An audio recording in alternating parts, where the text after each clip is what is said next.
best online business model is to start in the recent market? Thank you. Drop shipping.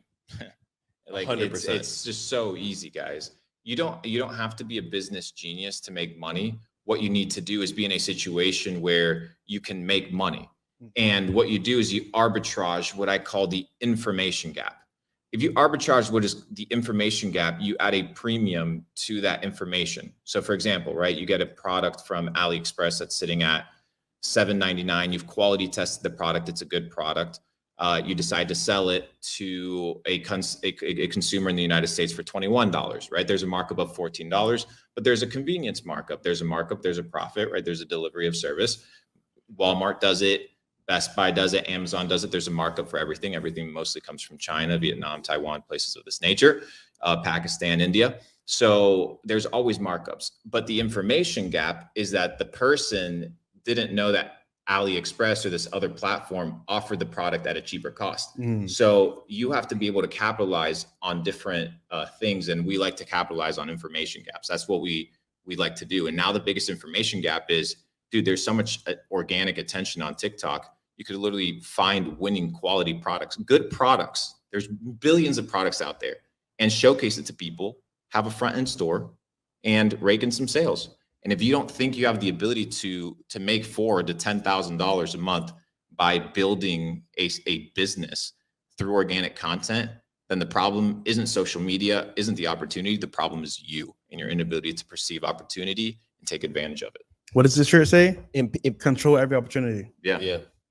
That's facts, guys. 100%. That is facts. Go ahead, Nick. No, what I was going to say is people are so focused on becoming millionaires that they're not even focused on making 5 racks a month passively. Like, I'm going to be a millionaire. I'm going to be a millionaire. Bro, just learn how to make passively $5K a month. Learn what money is. Damn. Most of you motherfuckers, I ask you to define money right now. You couldn't be able to define it. You're now looking at the screen like a dumb fuck. What is money? People, money is power. Money is influence. Money is whatever. That ain't money, bro. No. Define money. So people, money to me is money in my definition is, so people have this idea they want to become billionaires. I tweeted about it. I said people want to become billionaires, or they want to have $100 million bankroll, but they don't even know how to control their finances right now. How are you supposed to, like, do you think you're going to just randomly appear one day with $100 million that's just going to show up? No, you have to become a certain type of person in order to unlock certain types of levels in life. So people are focused on making stuff instead of becoming, and the focus should be on becoming, and therefore you will attract the things that you are.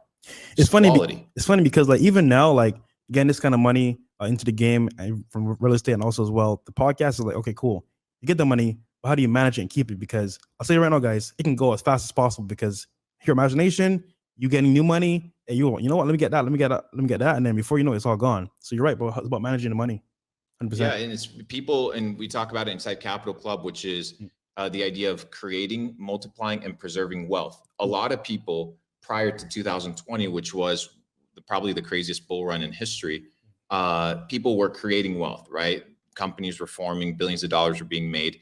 During 2019 to 2021, we had the multiplication of wealth. People were able to multiply their money because money printing was crazy. The speculation was crazy, but people were able to multiply, but very few people were able to preserve.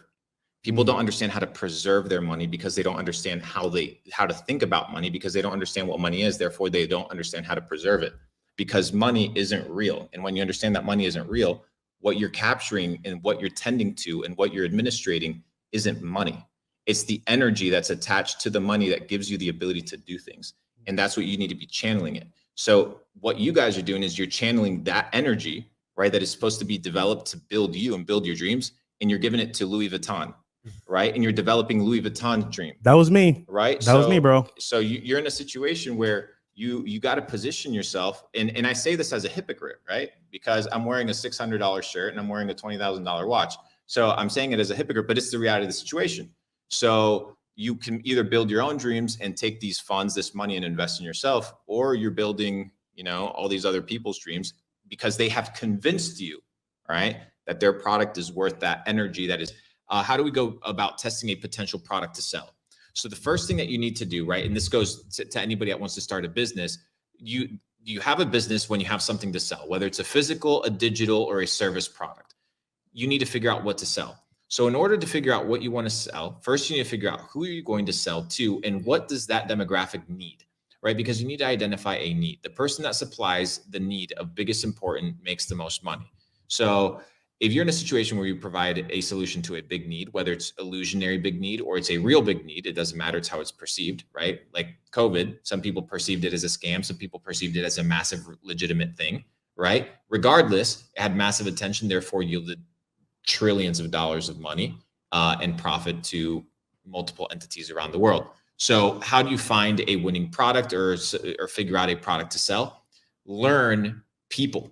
You need to study people and you need to understand audiences because there's so many products out there. How you're going to make a difference isn't the product necessarily that you're selling, unless it's crazy unique. It's very hard to find something crazy unique that isn't already invented, but it's who you're selling it to. So you're not in the business of finding winning products. You're in the business of finding winning audiences that are ready to spend money, right? And then be able to supply their needs in accordance to your understanding of them. So study people, study anthropology, right? Which is the study. So anthropology of consumerism, for example, the study of consumer behavior, and then understand how people's psyche works and what are the tendencies or triggers that make them make decisions positively or negatively. For example, in the instance of dating, we can talk about like the questions. We had the guy that asked it, like, or what type of questions can you ask a person?